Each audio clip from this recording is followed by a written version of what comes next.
Hello, Mr. Alatorre. This is Brian Stone. This is an informative speech for East Tennessee State University. Good morning. My name is Brian Stone, and I'm here to discuss becoming a better leader. Each of us in this room have had a great leader in the past. We all can name a great leader.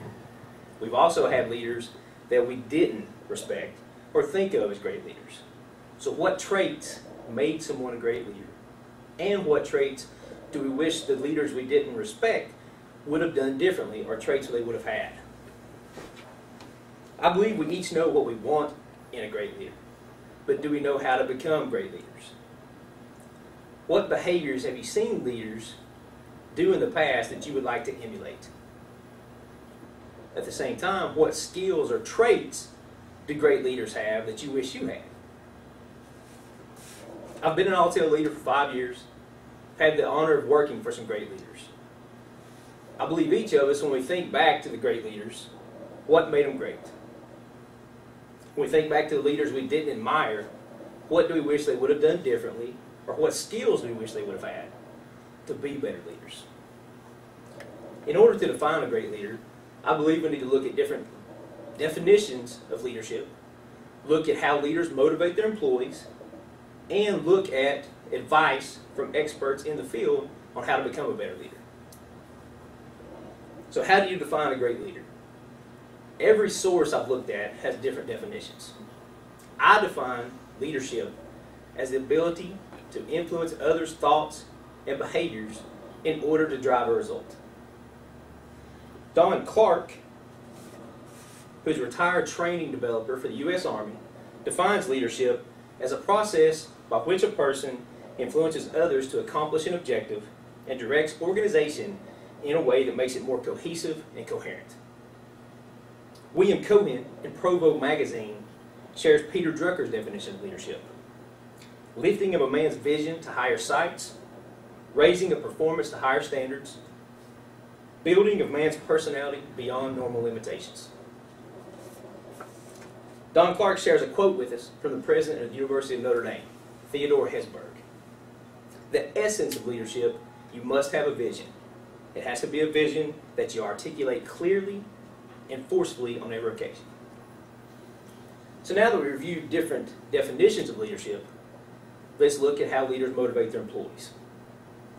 John F. Ray, in the New York Times website, explains that motivation is a key part of leadership. Ray shares several tips with us, including a leader's greatest resource is their people. You must listen to your people. You're wasting your time if you go out and find the best available people if you ignore their input. Ray also states it's much easier to get employees to stand behind the decision if they've had the opportunity to participate in the discussion.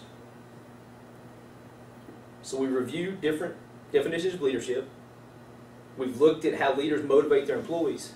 Now let's review advice on how to become better leaders. Don Clark states that good leaders are made, not born. If you have desire and willpower, you can become an effective leader. Matt Green in Pulse magazine gives effective leadership advice and discusses several different leadership approaches. Green states that a directive leader should find aspects to positively acknowledge, give direction, while ensuring your employees understand your expectation. He states that a supportive leader should coax ideas from their employees. He also states a supportive leader should listen, encourage, and keep the decision-making process collaborative by asking open questions. A coaching leader should find things to praise, lead with their own ideas, consult and listen before making a final decision. A delegating leader should ask others to take the lead, ask to be kept informed, and challenge those under him to excel. Green states that the leadership approach you choose should be tailored to the particular situation. He also states that an effective leader will use all four approaches in order to ensure competence and commitment of the people they work with. William Cohen in Provo magazine references Peter Drucker's leadership model. Drucker's leadership model has 5 components.